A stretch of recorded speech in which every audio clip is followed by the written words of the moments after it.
Hello दोस्तों, मैं स्वनी सहगल एक बार फिर से स्वागत है आपका आपके ही अपने यूट्यूब चैनल एकेएस स्टडीज पर।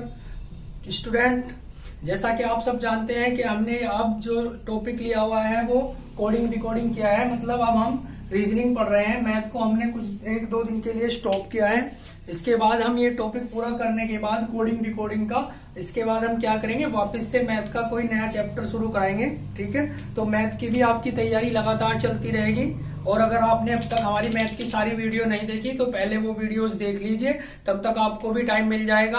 अगर आपकी कोई वीडियो छूटी हुई होगी तो आप दोबारा से और बुक से अपनी सारा रिवीजन कर चुके होंगे और साथ साथ आप रीजनिंग को भी करते रहें। ठीक है स्टूडेंट, तो आज हम जो आपके सामने आए हैं, 2 लेक्चर हमने कर दिए इसके रीजनिंग के, जिसमें कोडिंग डिकोडिंग का हमने बेसिक चीजें आपको बताई थी कि किस तरह से पोजीशन वैल्यू के आधार पर हम क्वेश्चन को बहुत जल्दी बहुत फास्ट कर सकते हैं। और आज हम इस तीसरे पार्ट में एक टॉपिक और क्लियर करेंगे जिसका नाम क्या होगा, ऑपोजिट लेटर, यानी कि विपरीत अक्षर। कई बार क्या हो जाता है, विपरीत अक्षर दे दिए जाते हैं। जैसे बोले कि आई दे दिया, ठीक है, और आई को उसने लिख दिया इधर आर, तो आप देखोगे कि कितने बढ़ाए कितने घटाए। ये 9 पे था, ये 18 पे, तो आपने सोचा कि या तो 2 से गुना की या फिर इसमें 9 प्लस किया।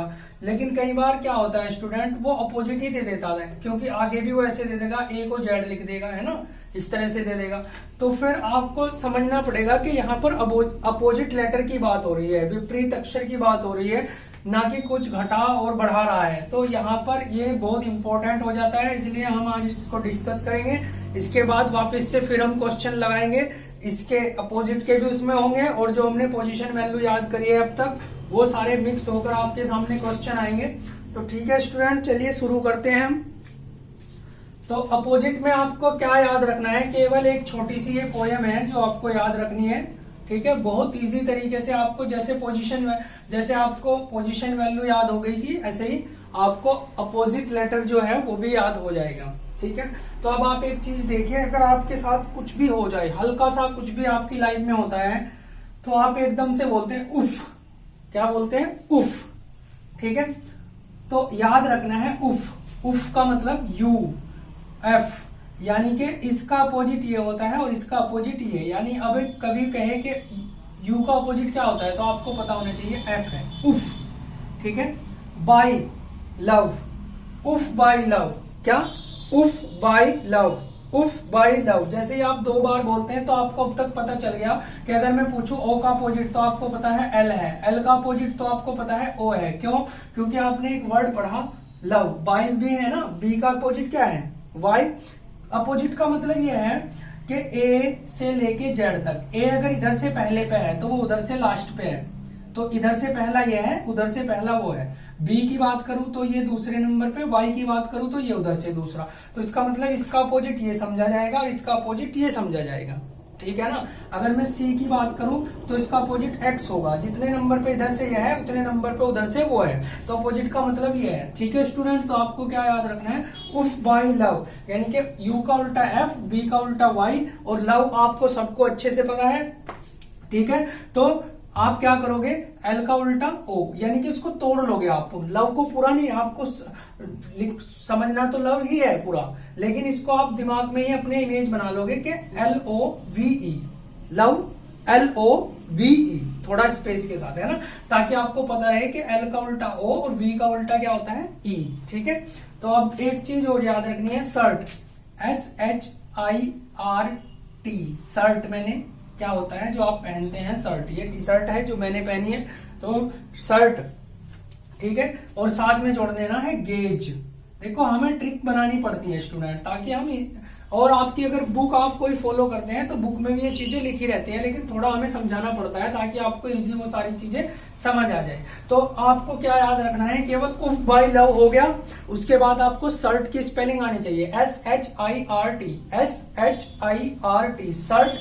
गेज अपनी तरफ से जोड़ना है। ठीक है, और वैसे भी देखो, इसको अगर मैं अलग भी कर दूं तो आपको पता है कि ए का उल्टा जेड है, क्योंकि वो इधर से पहला है, वो उधर से पहला है। ठीक है, तो आप समझ गए, लेकिन फिर भी हम इसको लिख लेते हैं शर्ट गेज, लेकिन हम इसको ऐसे नहीं लिखेंगे, थोड़ा स्पेस के साथ, शर्ट, SHIRTGAZ। यानी कि अब यहाँ से आपको सारी चीजें समझ आ गई। एस का उल्टा एच होता है। देखो आप जब भी बोलेंगे एस आया तो एस का उल्टा तो आपके दिमाग में होना चाहिए सर्ट, एस एच, यानी कि सर्ट की स्पेलिंग आपको अच्छे से याद होनी चाहिए, तब आप इस चीज को समझ पाएंगे। तो इतना तो आप कर ही सकते हैं, सर्ट की स्पेलिंग तो आप याद कर ही सकते हैं, ठीक है। तो एस एच, इसका उल्टा ये, आई का उल्टा ये, टी का ये, ए का ये, ठीक है। अब आप पीके सबको पता है, आमिर खान है ना, पीके, तो पीके याद रहेगा हमेशा, के का उल्टा पी होता है, पी का के। मैंने, पीके मैंने, एम का उल्टा एन, एन का उल्टा एम, जे क्यू, ये याद रखने की चीजें है ना, पीके मैंने, जे क्यू। सी एक्स, सी का उल्टा एक्स, अभी बताया भी था आपको। ड्यू, चाहे तो आप इसको ड्यू समझ लो, चाहे डी डब्ल्यू समझ लो, तो ड्यू याद रखें तब भी ठीक है, कोई दिक्कत नहीं। तो आपको क्या याद रखना, उफ बाय लव सर्ट गेज पीके मैंने J Q C X D W. उफ बाय लव सर्ट गेज पीके मैंने J Q C X D W. उफ बाय लव सर्ट गेज पीके मैंने J Q C X D W. इस तरह से आपको अगर ये याद है तो आप सारी अपोजिट वैल्यू जो है वो बहुत इजी कर पाएंगे। तो ठीक है स्टूडेंट, इसकी आपको प्रैक्टिस करनी है पहले।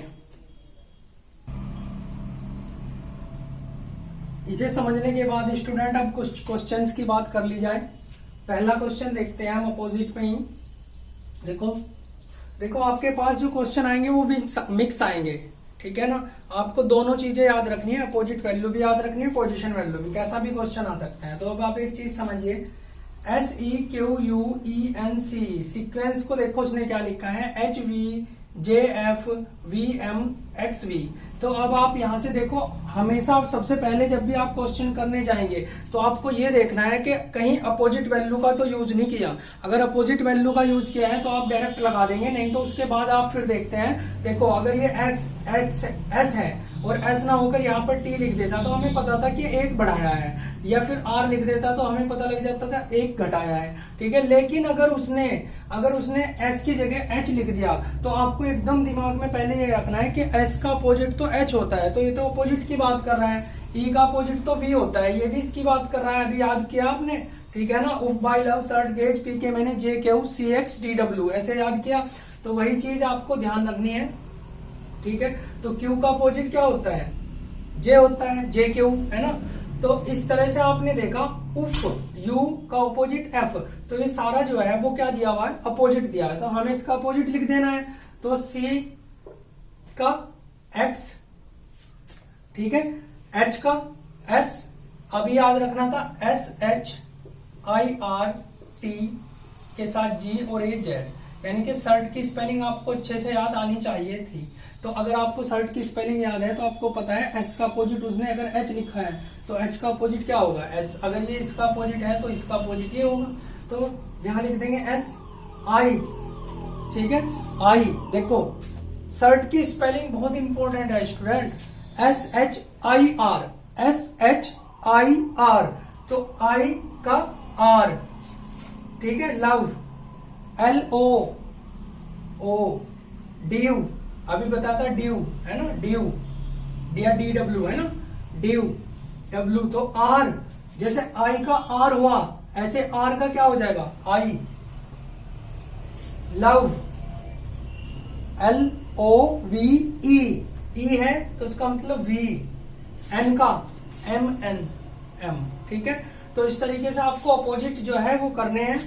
तो अब आप देखिए जरा, यहाँ पे नीचे देख लेते हैं, इस तरह से भी दे देता है स्टूडेंट, जैसे बी का अपोजिट लिखा है, इसका अपोजिट लिखा है, इसका अपोजिट या अपोजिट, तो एक बार ये दे दिया, एक बार ये दे दिया, इससे कंफ्यूज नहीं होना। वो दो बार दे रहा है, कोई दिक्कत नहीं है, वो अपोजिट की ही बात कर रहा है, तो आपको अपोजिट की बात करनी है। एल का अपोजिट होता है ओ, तो एल यहाँ पर स्टार्टिंग में है तो हम यहाँ लिखेंगे। ओ का अपोजिट होता है एल, तो यहाँ लिखेंगे।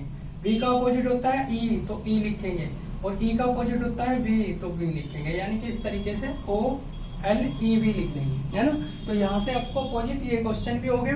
अब ये क्वेश्चन देख लेते हैं एक बार स्टूडेंट, थोड़ा सारी चीजें याद रखनी है। अब आपने एक चीज देखा कि डी से कर दिया एल, और आपने पता है कि कुछ घटाएगा या बढ़ाएगा या अपोजिट लिखेगा। तो अब आपने देखा कि डी का तो एल नहीं होता अपोजिट, तो इसका मतलब कुछ घटाया या बढ़ाया होगा।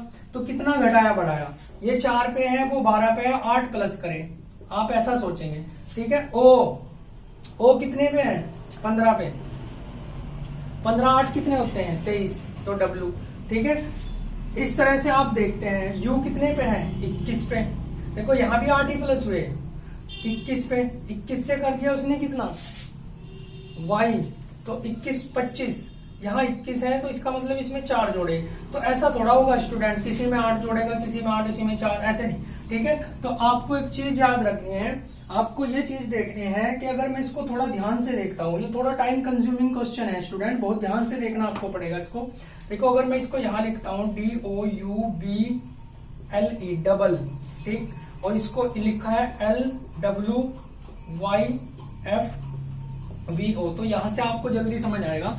इसने क्या किया है, इसने D का अपोजिट लिखा है, देखो D का अपोजिट लिखा है लेकिन सेकंड नंबर पे यहाँ पे, O का अपोजिट लिखा है लेकिन यहाँ पे, देखो इस तरह से, ठीक है। यानी कि इसका अपोजिट यहाँ लिख दिया तो हम इसका अपोजिट क्या लिख देंगे, यहाँ लिख देंगे, और इसका अपोजिट, देखो इसका अपोजिट स्टार्टिंग में लिख दिया तो हम भी इसका अपोजिट कहाँ लिख देंगे, यहाँ लिख देंगे। तो देखो अब आगे देखो, आगे भी बाई उफ ऐसे ही किया, तो हम भी ऐसे ही करेंगे। T का अपोजिट क्या होता है स्टूडेंट, सर्ट गेज, देखो अभी याद करा था ना, SHIRTGAZ, ये वर्ड तो आपको बहुत अच्छे से याद रखना है, क्योंकि आप अगर फंसेंगे तो यहीं पर फंसेंगे, ठीक है। तो SHIRT, तो T का आपको पता होना चाहिए क्या लगाएंगे हम, G, ठीक है। तो लेकिन इसको यहाँ लिखा है ना, इसको यहाँ लिखा, तो ऐसे ही इसको यहाँ लिखेंगे और इसको यहाँ लिखेंगे। तो T का अपोजिट क्या होता है, G, तो हम यहाँ पे लिखेंगे G। S का अपोजिट SH, तो H होता है, तो H यहाँ लिखेंगे, ठीक है ना, समझते जा रहे हैं। इसका अपोजिट इधर, इसका अपोजिट यहाँ, बहुत आसान तरीके से आप इन चीजों को कर पाएंगे। तो R का अपोजिट क्या होता है, I यहाँ लिखेंगे, I पहले यहाँ लिखेंगे क्योंकि इधर लिखना है। E का हो जाता है L, तो यहाँ लिखेंगे, तो I यहाँ पे आ गया R का अपोजिट, और LOV, ठीक है। E का अपोजिट V होता है स्टूडेंट, E का अपोजिट V होता है, क्योंकि लव LOVE ऐसे, तो E का अपोजिट क्या होता है, V। तो आप यहां से इस तरह से इन क्वेश्चनों को करेंगे, ठीक है स्टूडेंट।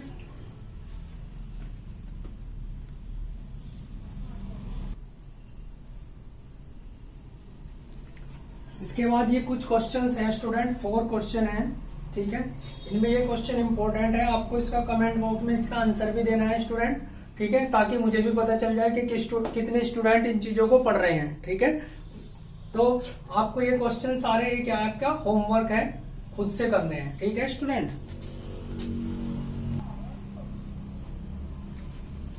तो स्टूडेंट आपने अपोजिट वैल्यू भी कर ली और उसके जो है प्रैक्टिस भी कर ली होगी, ठीक है।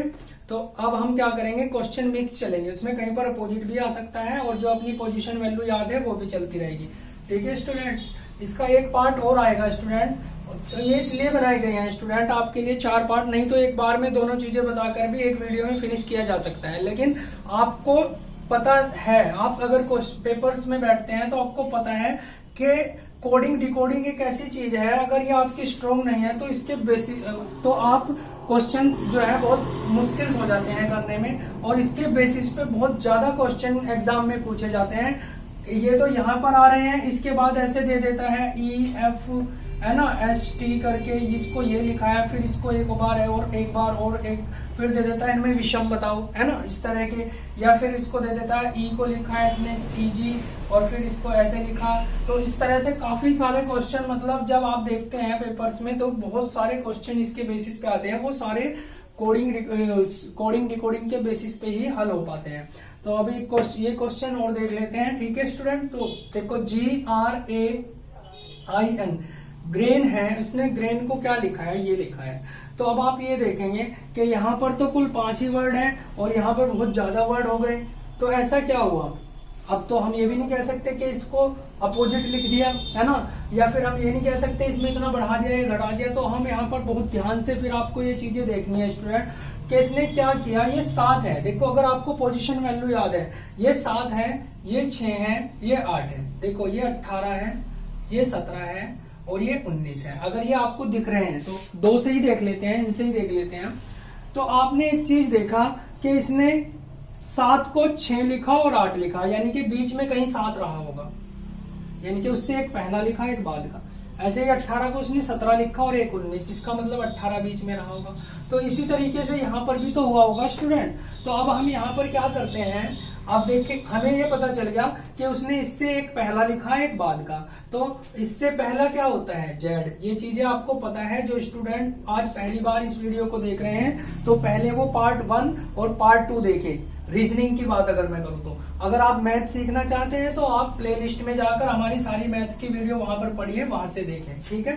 तो इससे पहला जेड, इसके बाद कौन सा बी। इससे पहला देखो आपको ऐसे याद होना चाहिए 14 है, एन क्या है 14, तो आपको 13 और 15 लिखना है। 13 पे होता है एम, 15 पे होता है ओ। ये 9 है तो आपको 8 और 10 लिखना है, ठीक है ना। अगर आपको पोजीशन वैल्यू है तभी तो बता पाएंगे, नहीं तो आप यहाँ कैसे दिखेंगे, कैसे देखोगे, HIJ ऐसे थोड़ा पढ़ोगे आप। आपको क्या करना है, पोजीशन वैल्यू दिखनी चाहिए। तो ये 20 है तो आपको 19 और 21 लिखना है, तो 19 और 21 ऐसे लिख देंगे, नहीं तो आप देखते रहो, शुरू से पढ़ो, फिर XA है ना, XYZ ये सब चीजें। अब देखो इससे पहला लिखना है और इसके बाद का यानी कि B। तो यहाँ से आप बहुत इजी तरीके से अगर आप पोजीशन वैल्यू को पढ़ते हैं, ये बहुत इंपॉर्टेंट चीज है स्टूडेंट, पोजीशन वैल्यू, तो आप बहुत इजी तरीके से इन सारी चीजों को कर पाएंगे। अब यहाँ से देखते हैं मैन। देखो मैन को क्या लिखा, मैन को भी इसी तरीके से लिखा है, लेकिन आप एक चीज समझिए, क्या है 13, ये क्या है 14 15, ये क्या है पहला, ये दूसरा तीसरा। तो अब यहां से आपको समझ आ गया कि ये लिख रहा है 13 और इससे 2 आगे के 14 15, इसको अकेले को। फिर लिख रहा है 1, फिर 2 3, फिर लिखता है 14, फिर 15 और 16 लिखेगा। वो आपको सारी चीजें दिख रही हैं तो आप यहां से कर सकते हैं। 8 लिखा तो 9 और 10 ये मुझे दिख रहे हैं, तो आपको भी ये दिखने चाहिए। अगर आप तैयारी कर रहे हैं तो आपको ये दिखने चाहिए, ठीक है स्टूडेंट। इसको 2 3 वो वहां पे भी है देखो, ठीक है। इसको 21 22, क्योंकि ये 20 है तो लिखेगा 21 22। तो यहां से आप ये क्वेश्चन कर लेंगे। इस चीज को देख लेते हैं स्टूडेंट। देखो ये 14 है तो 15 16, सेम वही चीज है, आगे भी देख लेंगे। ये 15 है तो इसको लिखेगा 16 17, फिर ठीक है ना 16 17। ये क्या है 19 है तो इसको लिखेगा क्या 20 21, यानी कि ऐसे ही लिख रहा है। तो आप भी ऐसे ही करेंगे। ये क्या है 18 तो आप लिखोगे 19 19, 18 को क्या लिखेंगे 19 20, 15 को क्या लिखेंगे 16 17, 19 को क्या लिखेंगे 20 21। देखो 19 को 20 21, तो 19 को 20 21। 5 को क्या लिखेंगे 6 7। देखो जैसे यहाँ लिखा ना, देखो ये लास्ट के 2 अक्षर सेम थे इसीलिए वहां 4 सेम और यहाँ भी 4 सेम आ गए, ठीक है। तो इस तरीके से आप ये सारे क्वेश्चन कर पाएंगे स्टूडेंट। उम्मीद है आप ये सारे क्वेश्चन इजीली समझ पाए होंगे। और स्टूडेंट मैं आपको बार बार बोल रहा हूँ कि आपके पास बहुत अच्छा मौका है, आप अपने घर पर रहकर ही कंप्लीट तैयारी कर सकते हैं। अब जो भी वैकेंसी आएगी कमिंग, ठीक है, तो उसमें आप सारी जो रीजनिंग का पोर्शन हमने कराया है कोडिंग डिकोडिंग से कर पाएंगे। हो सकता है इसका पार्ट 4 भी आए, ताकि कुछ और टिपिकल क्वेश्चन आ जाते हैं कई बार, तो उनको भी हम डिस्कस कर लेते हैं। उसके बाद ये फिनिश हो जाएगा, फिर हम वापस से मैथ में जाएंगे, क्योंकि एक एक चैप्टर हम रीजनिंग का बीच में लेते रहेंगे जैसा कि हमने आपसे बोला था। तो आप ये सारी चीजें आसानी से पढ़ते रहें स्टूडेंट, अपने नोट्स प्रॉपर तरीके से बनाते रहें, क्योंकि ये चीजें बार बार आपको नहीं मिलती है ना। जो चीजें आप नोट कर लेते हैं वो चीजें आप सिक्योर कर पाते हैं और वो फिर आपको फ्यूचर में बहुत ज्यादा हेल्पफुल आपके लिए हो जाती हैं। और अगर किसी स्टूडेंट को हमारे चैनल तक पहुंचने में प्रॉब्लम होती है तो वो AKS स्टडीज लिखकर यहाँ पर इसको सर्च कर सकता है, सारी चीजें आपको मिल जाएगी। मैथ की वीडियो देखनी है तो प्लेलिस्ट में जाकर आप ऊपर, तो वहां से सारी जितने टॉपिक हमने किए हैं अब तक वो सारे आ जाएंगे। बहुत बेहतरीन कॉन्सेप्ट के साथ आप लोगों को मैथ सिखाने का वहां पर प्रयास किया गया है। तो स्टूडेंट आज जितने क्वेश्चन मैंने आपको दिए हैं, ठीक है ना, वो होमवर्क के लिए स्पेशली जो 4th वाला था उनमें से आपको उनका जो है कमेंट बॉक्स में आंसर जरूर देना है, ताकि मुझे भी पता लग जाए कि आप लोग कितना पढ़ रहे हैं, कौन कौन स्टूडेंट पढ़ रहा है और कौन केवल टाइम वेस्ट कर रहा है। ठीक है स्टूडेंट, तो मिलते हैं नेक्स्ट वीडियो में। Good bye.